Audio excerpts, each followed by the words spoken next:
Project मेरे life में ऐसा आया तो डिजाइनर छोड़ चुके थे, हाथ फ्रैक्चर है, वो मेरे नाखून टूटे हैं, वो टर्निंग पॉइंट था मेरे लिए। कम बजट होने के बावजूद स्टाइलिंग करना, ये तीनों के बीच में फंसते हम लोग हैं। सिर्फ प्रोड्यूसर ना बोल सकता है, डोंट हैव अ बजट।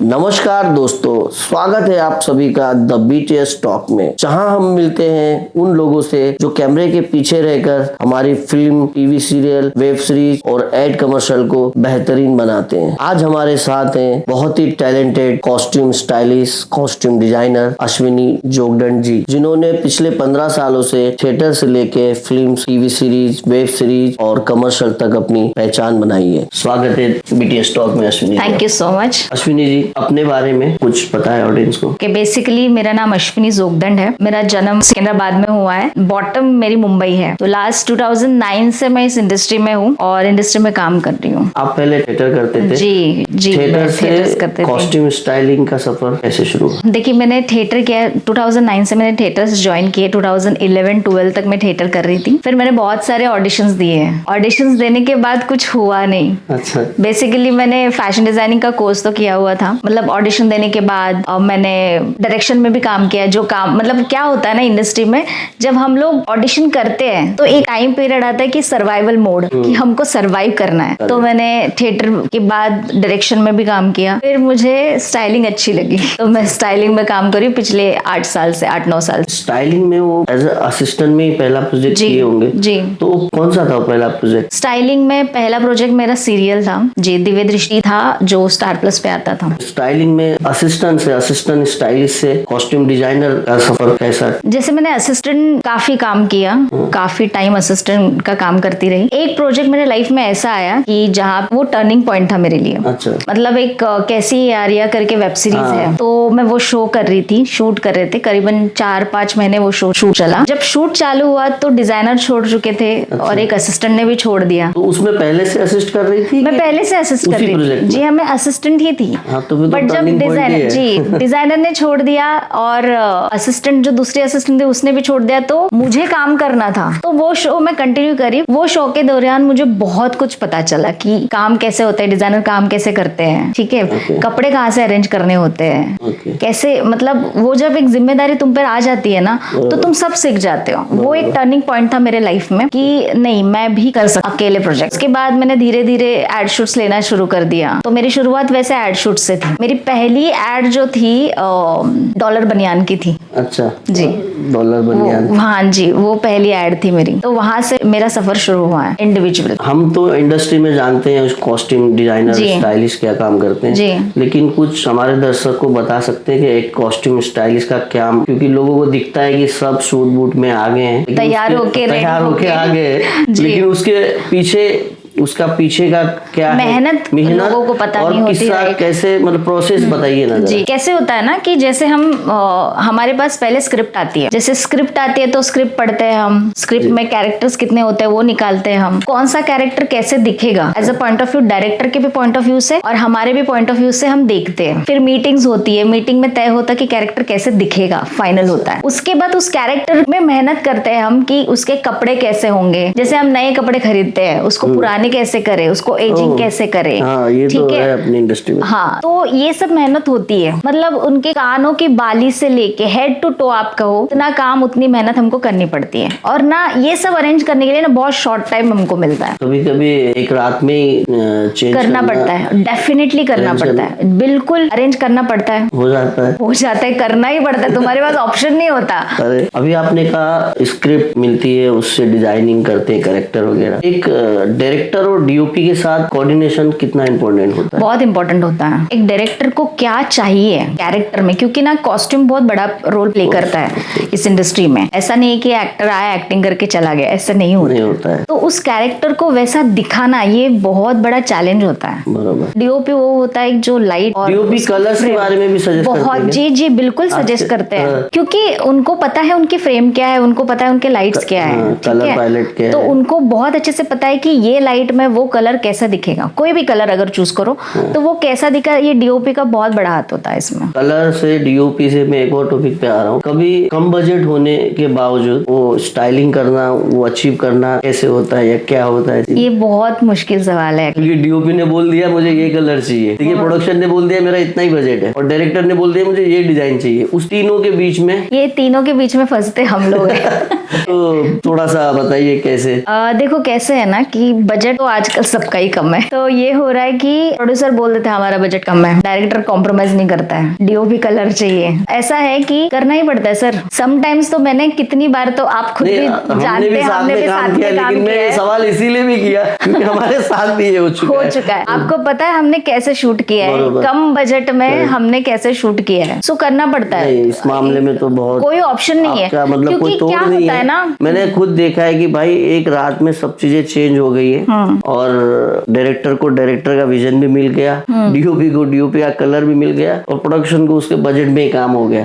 तो राइट। हम काम अगर अच्छा ना करें ना तो वो कैमरे पे दिखता है, पब्लिक को नहीं पता है ना इनका बजट कम है क्या है। समटाइम्स ऐसा होता है, मैंने कितने तो प्रोजेक्ट को मैंने खुद के भी पैसे लगाए हैं। हर आदमी ना, ये पर्दे के पीछे के लोगों को मैं हीरोज बोलता हूँ, इसीलिए बोलता हूँ कि यार वो वाकई में हीरोज है। कोई भी अपना काम ना खराब नहीं करना चाहता। एक एचओडी से लेके हर वो वर्कर भी अपना काम नहीं खराब करना चाहता, वो चाहता है कि मेरा बेस्ट जाए। कह रही है कि मैंने जेब के भी पैसे लगाए सर, मैंने लगाए। सीआईडी नेटफ्लिक्स में जो आई थी, उसके बारे में बताइए ना कुछ। क्या तो ये मेरा पहला शो होने का कारण मुझे बहुत मेहनत करनी पड़ी थी। नेटफ्लिक्स का था तो फिर पहले से ही तय था ना? पहले से सोनी पे था, फिर नेटफ्लिक्स पे टेलीकास्ट हो गया। तो कैसा रहा? वो तो बहुत बड़ी टीम और पूरा तामझाम, उसमें मैं जानता हूँ संतोष शेट्टी सर भी डायरेक्टर थे उसमें, जो हमारे एक दोस्त भी वहाँ पे थे, रामी जी, ये सब लोग थे। तो कुछ बातें तो मुझे पता है, लेकिन आप तो कर रहे थे, तो कैसा था माहौल? तो बताइए ना स्टोरी। वहाँ पे ना, मतलब आपने वो देखी है जो झुकेगा नहीं, समथिंग,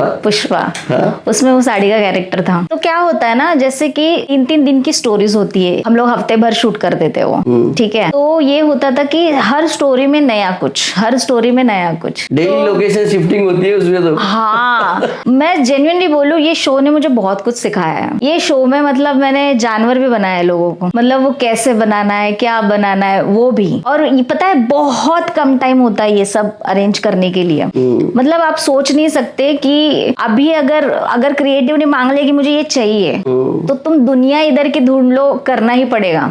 एक बार तो एक असिस्टेंट ने वो कुछ बर्थडे का क्राउन होता है लड़कियों के, तो वैसे स्टोरी थी और उसने वो खरीदा नहीं, और मुझे कॉल किया गया क्रिएटिव से कि ये अरेंज नहीं हुआ, ऐसा नहीं हुआ, वैसा नहीं हुआ। मैंने कहा रुक जा, मैं करती हूँ। सर मैंने रात को 12 बजे वो अरेंज किया है, और सुबह मैंने पहुंचाया भी है सेट पे, क्योंकि आपके पास ना का कोई ऑप्शन ही नहीं। अगर ना नहीं है तो तुम काम क्यों कर रहे हो? अपनी इंडस्ट्री में ना ये वर्ड ही नहीं है, नाम का वर्ड ही नहीं है। आपको करना ही है। प्रोडक्शन के लिए भी वही है, हर किसी के लिए, मेरे को तो लगता है हर किसी के लिए। सिर्फ प्रोड्यूसर ना बोल सकता है सर। हाँ, ना डोंट हैव अ बजट। उनके अलावा हाँ क्या, वो उनकी डिक्शनरी में हाँ नहीं है। हाँ नहीं है, उनके डिक्शनरी डे 1 से ना होता है सर, बजट ही नहीं है। अश्विनी जी, आपने सीरियल भी किया है जी, वेब सीरीज भी की है, और एड कमर्शियल भी की है, तो तीनों का डिफरेंस बताइए ना। एड का क्या होता है, हार्डली 1.5 मिनट से कम ही, 1.5 मिनट बहुत ज्यादा बोल रही हूँ। उसमें एक स्टोरी की फीलिंग्स, मतलब फीलिंग लेके स्टोरी बनानी होती है उनको। फिल्म बड़ी होती है 3 घंटे की, 2.5-3 घंटे की, और एपिसोड होता है 45 मिनट। शूटिंग कहीं पे सब जगह पे सेम होता है। प्रॉब्लम बस यही होता है कि टाइमिंग का सबसे बड़ा चैलेंज होता है सीरियल। सबसे बड़ा चैलेंज इसके लिए होता है क्योंकि वो समटाइम्स मैंने ऐसे शूट किया है, बहुत करने पड़ते हैं चेंजेस। ऐसा नहीं है चेंजेस, बट वहां पे कैसे है ना कि एक एपिसोड्स के अगर बैंक ना हो तो एक दिन में शूट करना पड़ता है 20-20 मिनट। जो भागा दौड़ी होती है, 2 टीम्स लगते हैं, यहाँ पे भी कॉस्ट्यूम देखो, वहाँ टीम पे भी कॉस्ट्यूम देखो, यहाँ पे कुछ गुजर रहा है, उसका नेकलेस ही ठीक नहीं है, उसके कपड़े ही ठीक नहीं है, ये बहुत चीजें होती है सीरियल में। अब वेब सीरीज में भी कंटिन्यूटी, ये सब आज का किया हुआ 3 महीने बाद भी कर रहे, कभी डेट मिली हाँ, वो सब मेंटेन करना पड़ता है, कंटिन्यूटी मेंटेन करना होती है। अगर आर्टिस्ट यहाँ से निकला है एक शर्ट में और वो बाहर जाके कहीं और शूट हो रहा है, ठीक है, तो वो सेम चीज कंटिन्यूटी नहीं अलग-अलग पड़ते ही हैं, है। मतलब ऐसा नहीं है, कंटिन्यूटी हम भी देखते हैं, मैं तो देखती हूँ ये और सारी ये चीजें। ऐड में एक ही दिन में भले कंटिन्यूटी कल की नहीं है, लेकिन चेंजेस टास्क तो बहुत उधर होते भी हैं। है कि भाई चेंजेस हाँ जी, बहुत होते बिल्कुल हैं। बिल्कुल, वहाँ पे भी है टास्क, वहाँ पे भी करना पड़ता है। किसी सेलिब्रिटी और एक्टर के साथ कोई फनी मोमेंट शेयर करना चाहो तो?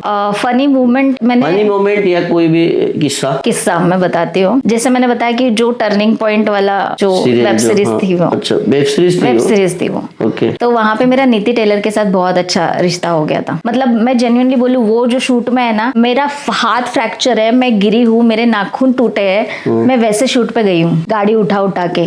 कोई भी अगर बारिश का टाइम पे ही शूट कर रहे थे हम लोग, और मेरा एक्सीडेंट हुआ था पवई में, मेरा नाखून तक निकल गया था, मैंने वैसे गाड़ी उठाई और वहां पे पॉलिटेक्निक जो कांदिवली में है, ठाकुर कॉलेज, वहां पे शूट पे था। तो प्रोडक्शन मेरी हालत देख के मतलब ये क्या है, गिर पड़ के आती है सेट पे, क्योंकि वो टाइम पे रिस्पॉन्सिबिलिटी थी मुझ पे, क्योंकि मैं अकेला शो छोड़ नहीं सकती थी। मेरा एक नहीं, यही तो क्रेजपन है जो अपना अपने लोगों का, पर्दे के पीछे के लोगों का यही पागलपन, यही प्यार जो मतलब इंडस्ट्री के मैं लिए अपने है। काम से बहुत ज्यादा प्यार करती हूँ। मेरा ये है कि अगर मैंने काम हाथ में लिया है, भले छोटा हो या बड़ा हो प्रोजेक्ट, जैसे आपने देखा ही, मैं फिर वो पूरा करके रहूंगी, क्योंकि मैं अपने वर्ड्स पे रहती हूँ। अगर मैंने बोला है कि मैं ये करूंगी, तो फिर मैं पीछे नहीं हटूंगी, मैं करके ही दूंगी वो प्रोजेक्ट जो भी हो। तो किस्सा ये है कि नीति टेलर मतलब बहुत अच्छी है, वो मुझे काफी पसंद, मतलब वो पसंद करती थी। अभी मतलब एक होता है ना, हम बहुत सारे लोगों से मिलते हैं, उतना नहीं, पर वो प्रोजेक्ट पे मेरा उनके साथ अच्छे से बॉन्डिंग हो गई थी। और एक मैंने वेब सीरीज की थी, बाहुबली 3, जो वेब सीरीज की थी हमने,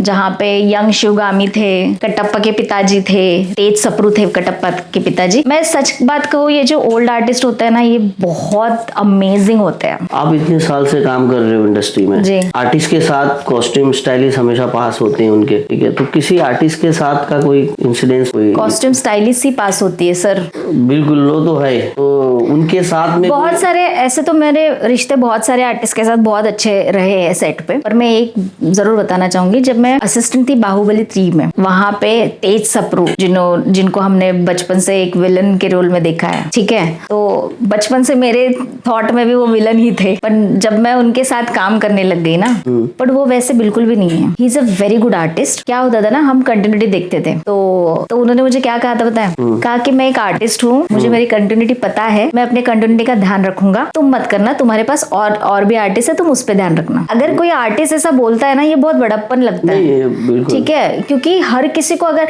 इस इंडस्ट्री में हर किसी को अपना काम आ गया ना, तो कोई कंप्लेंट की मतलब जगह ही नहीं है। जितेंद्र जोशी करके एक आर्टिस्ट है, अरे हाँ, ठीक है। एक मैं 2014 में एक पिक्चर कर रहा था, मराठी पिक्चर, LBW नाम था, पता नहीं आई कि नहीं आई वो। उस पे जितेंद्र, अभी पिक्चर थी ना, तो आज शूट किया, वो 4 दिन बाद उसका शेड्यूल लगा उस सीन का, एक्सटीरियर शूट करने चले गए, इंटीरियर शूट था घर के अंदर का। तो बेडरूम से निकलते खाना खाने, बेडरूम का सीन हो गया है, खाना खाने निकलते तो उसी टी शर्ट में निकलेंगे ना बाहर बेडरूम से, बिल्कुल। तभी एडीज ने कोई दूसरा कॉस्ट्यूम दे दिया, दूसरी टी शर्ट दे दी। तो एक टेक होने के बाद जितेंद्र जोशी खुद बोलते, अरे ये टी शर्ट नहीं थी मेरी, उस दिन मैं बेडरूम से जब निकला तो ये टी शर्ट नहीं थी, दूसरी टी शर्ट थी। तो उतने में डायरेक्टर बहुत भड़क जाते हैं और वो एडी को उस दिन भर के लिए लाइटमैन बना दिया था कि तू एडी बनने के लायक नहीं है, तू लाइटमैन बना। ऐसा जमकट ऐसा नहीं होना चाहिए। नहीं, क्यों पता है, डांटना भी एक जगह पे सही है, क्योंकि ना हमारे इंडस्ट्री में हर एक मिनट का हम लोग पैसे दे रहे हैं, हमारे लिए हर एक मिनट बहुत इंपॉर्टेंट है। दिन में हम फुटेज कितनी निकालते हैं, अगर सीरियल की हो तो चलो बात ही अलग है,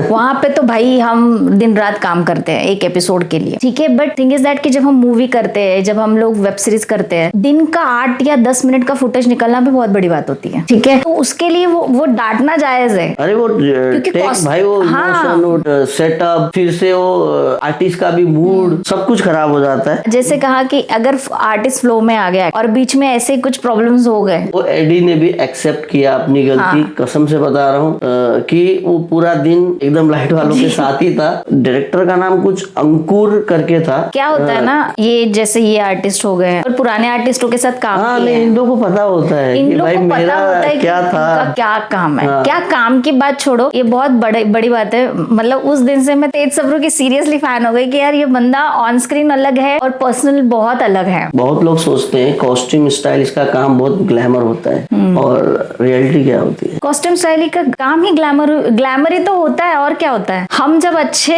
आर्टिस्ट को बनाते हैं, हम ही तो ग्लैमर बनाते हैं उनको। अच्छा, यही रियलिटी है। ऑब्वियसली यही तो रियलिटी वैरायटी है। हाँ ये तो है। वरना आर्टिस्ट भी आप और हम जैसे ही है। उनको कपड़े से लेके, उनके शूज से लेके, सॉक्स से लेके, उनके बाल क्या बने, के झुमके से लेके हर चीज हम करते। तो ग्लैमर ही तो हुआ, हम ग्लैमर ही तो दे रहे। आंसर और सही इंफॉर्मेशन है सभी के लिए। कॉस्ट्यूम स्टाइलिस्ट के प्रोफेशन में हो आप, इस प्रोफेशन में सबसे इम्पोर्टेंट क्या होता है? इस प्रोफेशन में काम करने के लिए क्या स्किल्स चाहिए इसमें? ऑब्वियसली फैशन डिजाइनिंग किया हुआ बंदा होना चाहिए या बंदी होना, जिसको भी कपड़े की नॉलेज होनी चाहिए। कहाँ कपड़े सस्ते मिलेंगे वो पता होना चाहिए। अटेंटिव होना चाहिए कि अगर सेट पे हो तो वो बंदा बंदी जो भी काम करे वो अटेंटिव होना चाहिए। काम हर जगह पे नजर रखनी चाहिए, होनी चाहिए, क्योंकि हम वही तो काम है हमारा। हाँ मतलब आपने डिजाइनिंग कर सीख लिए, इंस्टीट्यूट से डिजाइनिंग का कोर्स सीख लिए और इंडस्ट्री में आ गए और आप काम भी मिल गया और आप बजट पे कपड़े नहीं दे पा रहे हो। देखो दो तरीके के काम होते हैं, दो तरीके से काम होता है फैशन डिजाइनिंग का। एक तो ब्रांड के लिए डिजाइनिंग अलग होती है और हमारी इंडस्ट्री में काम करना ये बहुत अलग होता है। बॉलीवुड में ठीक है, वो ब्रांड के लिए डिजाइन करते हैं, जैसे बड़े बड़े ब्रांड्स है मार्केट में। हमारा काम होता है कि हमारे पास स्टोरी आई, एक फिल्म आई, तो हम उसके लिए काम करते हैं। ठीक है, वो फैशन डिजाइनिंग है, हम कॉस्ट्यूम डिजाइनर है। Yes yes. जो नए लोग कॉस्ट्यूम डिपार्टमेंट में काम करना चाहते हैं, कॉस्ट्यूम स्टाइलिस्ट बनना चाहते हैं, कॉस्ट्यूम डिजाइनर बनना चाहते हैं, आज के यंग जनरेशन, उनके लिए क्या कहना चाहोगे? उनके लिए कहना चाहूंगी कि अगर इंडस्ट्री में काम करना है तो बहुत पेशेंस की जरूरत है। ये तो मतलब सबसे बड़ा मंत्र है। हाँ, पेशेंस बहुत जरूरी है इस इंडस्ट्री में, क्योंकि हर चीज आपको ऐसे नहीं मिल जाएगी। ठीक है, सबसे बड़ी बात पेमेंट ऐसे नहीं मिलता, आप भी जानते हो। पेशेंस रखना बहुत जरूरी है, काम कैसे होता है वो सीखना बहुत जरूरी है। ठीक है, इस इंडस्ट्री में आए और काम क्या होता है ना, बहुत सारे नए लोग आते हैं, काम करते हैं और डिसअपॉइंट होकर निकल भी जाते हैं। ठीक है, इस इंडस्ट्री में वही टिकता है जिसके पास पेशेंस है। इस इंडस्ट्री में जो काम करता है ना, कहीं और काम नहीं कर सकता। कहीं और काम करके आया है वो यहाँ काम नहीं कर सकता। और इस इंडस्ट्री में आने वाला इंसान वापस मतलब जा भी नहीं सकता। एक बार जो लग गई ना लत बोलो, हाँ, ड्रग से, क्योंकि बॉलीवुड का देखो आप भी इस इंडस्ट्री से हो, मैं भी इस इंडस्ट्री से हूँ। यहाँ पे हम दिन रात काम करते हैं, दिन रात। हम घर भी कितना कम जाते हैं। घड़ी देख के काम करने का सवाल ही नहीं है। मतलब मैं तो कहूँ कि मतलब घड़ी देखते भी है तो पहुँचने के लिए कितने बजे पहुँच रहे, हाँ, उठना है कितने बजे उसके लिए देखते, उसके लिए घड़ी। घर जाने के लिए घड़ी नहीं होती। आपको बताओ, मैं तो इस इंडस्ट्री में जब मैं सीरियल करती थी 12-12 बजे तक मैंने दुकान खुले रखे हैं। जेन्युइनली सीरियल का भी अलग ही मजा है। वो टास्क वाले चीजें है ना सीरियल में। तो देखो सीरियल में कैसा, सुबह 9 की शिफ्ट में 8:30 बजे आओ और पैकअप का कोई टाइमिंग नहीं होता। 9:30, 10, कभी कभी 11। अगर एपिसोड रेडी नहीं है तो तुम घर जाना तो भूल ही जाओ आप। जब मैं दिव्य दृष्टि कर रही थी ना, तब जो आर्टिस्ट थी वहाँ की, उसको जॉन्डिस हो गया था। लिटरली वो गन्ना भी खा रही थी तो पूरा पीला हो रहा था वो गन्ना। उसने सेट नहीं छोड़ा बंदी ने, फिर भी प्रोडक्शन आके बोल रहे सच में उसको पी लिया हुआ है क्या? मतलब जेन्युइनली इतना एक्चुअली मैं उनको गलत भी नहीं कहूंगी कि उनका ऐसा है कि उनको भी तो निकालना है एपिसोड। क्या करे, मतलब हर सिक्के के अलग अलग अपने पहलू है। ठीक है, वो अपनी जगह सही है, वो अपनी जगह सही है, तभी तो टीम वर्क है, तभी तो आउटपुट निकल रहा है। नहीं तो फिर सब अगर एक ही तरह से सोचने लगे, एक ही तरह से करने लगे तो फिर तो एक ही तरह का ही बनेगा ना सब। कुछ लोग तो ऐसे होते हैं जो नए होते हैं इस इंडस्ट्री में, पैकअप कब होगा? जो हार्ड वर्क होता है तो भाई असिस्टेंटों के ऊपर ही बहुत होता है क्या। और एचओडी तो भाई हमेशा कॉफी पी रहे, चिल कर रहे। एक बार एचओडी बनने के बाद आप ये भूल रहे, वो एचओडी को वहां तक पहुंचने के लिए असिस्टेंट का काम करना पड़ता है, वहीं से वो भी उसी से गुजरना पड़ता है। Correct. Film, TV serial, movie ना, एक वर्ड में director, captain of the ship, एक वर्ड में बॉलीवुड, एक लाइफ है, लाइफ कह सकती हूँ मैं, क्योंकि इसके बिना तो आप भी नहीं हो ना तो मैं भी हूँ, क्योंकि काम ही हमारा वही है। यहाँ से कुछ और सोच भी नहीं सकते हम लोग। फेवरेट एक्टर कौन सा है? फेवरेट स्टार बॉलीवुड का जिसको फ्यूचर में स्टाइलिंग करना चाहती हूँ? रणवीर सिंह। अश्विनी जी, आज आपने कॉस्ट्यूम स्टाइलिंग की दुनिया के बहुत सारे एक्सपीरियंस और इंस्पायरिंग किस्से शेयर किए, उसके लिए बहुत बहुत धन्यवाद। Thank you so much to inviting me in your podcast. Thank you. दोस्तों, अगर आपको ये एपिसोड पसंद आया है तो लाइक, शेयर और सब्सक्राइब कीजिए। मिलते हैं बहुत जल्द अगले एपिसोड में, जहाँ लोग अपनी कहानी अपनी ही जुबानी सुनाते हैं। द बीटीएस टॉक देखने के लिए बहुत बहुत धन्यवाद। Thank you. प्लीज ये एपिसोड्स देखना, लाइक करना, शेयर करना, सब्सक्राइब भी करना।